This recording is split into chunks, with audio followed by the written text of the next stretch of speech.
Je voudrais vous entretenir d'un sujet qui bien sûr, qui nous concerne à tous. C'est le sujet de la parnassa, c'est-à-dire du gagne-pain, de la subvention à ses propres besoins.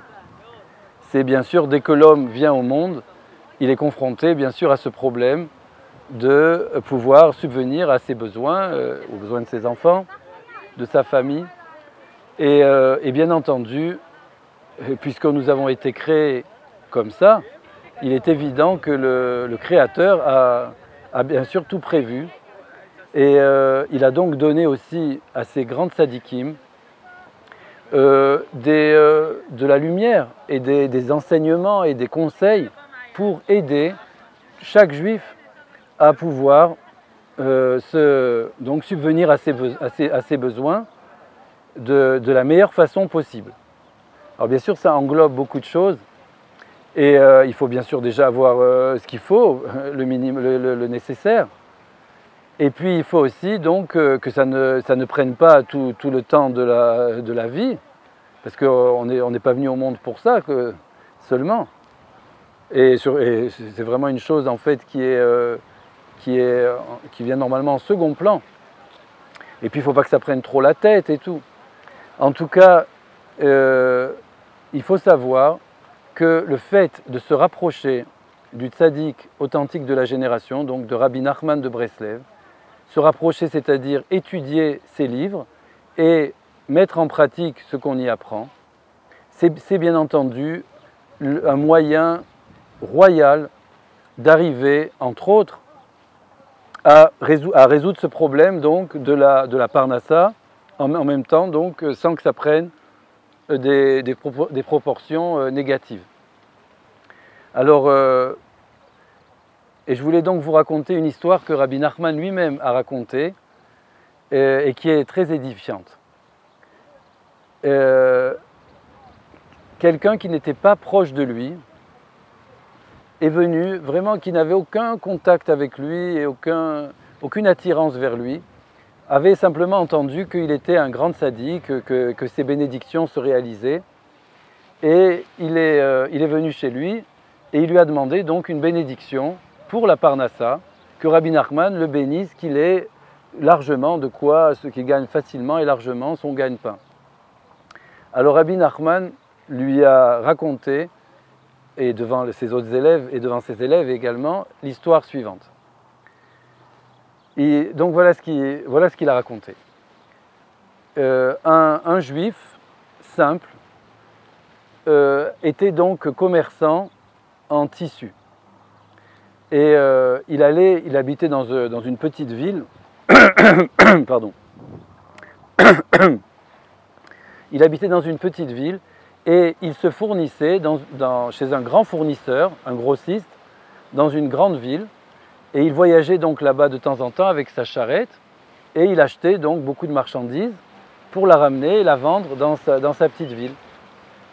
Et une fois, la charrette était tellement bien remplie et puis aussi elle avait déjà tellement bien servi qu'elle avait du mal à rouler. Une fois qu'il a chargé, au moment de prendre le chemin du retour, la charrette avait du mal à avancer.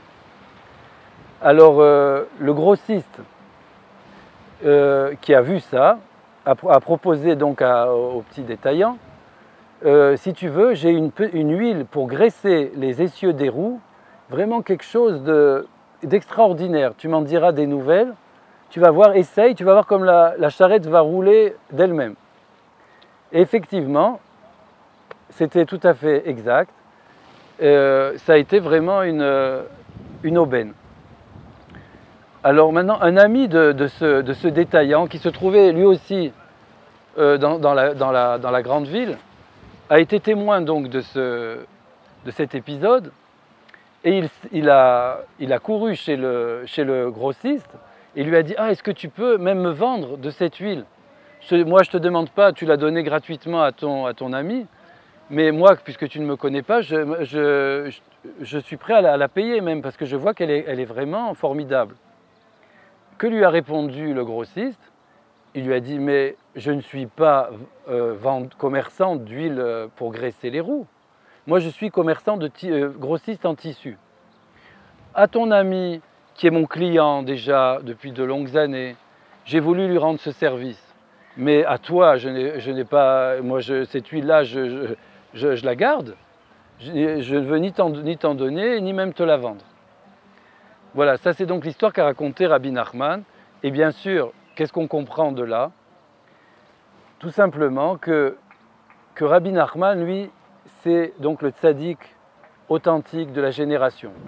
C'est-à-dire, lui, ce qui l'intéresse, bien sûr, c'est la crainte de Dieu, c'est introduire la crainte de Dieu, la connaissance de Dieu, vraiment la tchouva, le repentir chez chaque juif, et en particulier donc chez ses élèves.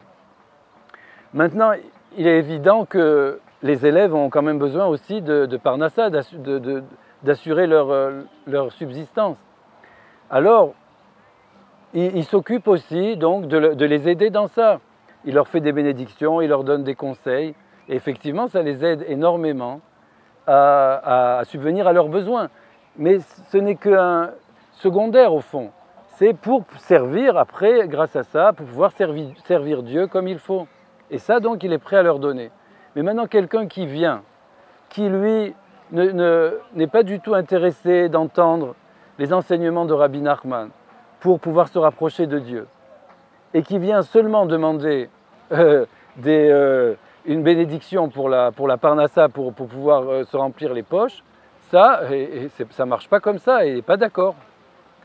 Voilà, donc tout ça pour vous donc, pour que nous renforcions tous ensemble, à la fois donc de comprendre que la parnassa c'est important, mais ce n'est pas l'essentiel, il ne faut pas perdre de vue l'essentiel, et en particulier quand on va se rapprocher de Rabbi Nachman, qu'on voyage à sa sainte sépulture à Ouman, ou qu'on étudie ses livres, etc., qu'on fait des choses donc pour se rapprocher de lui, il faut bien sûr avoir comme intention principale le bien de l'âme.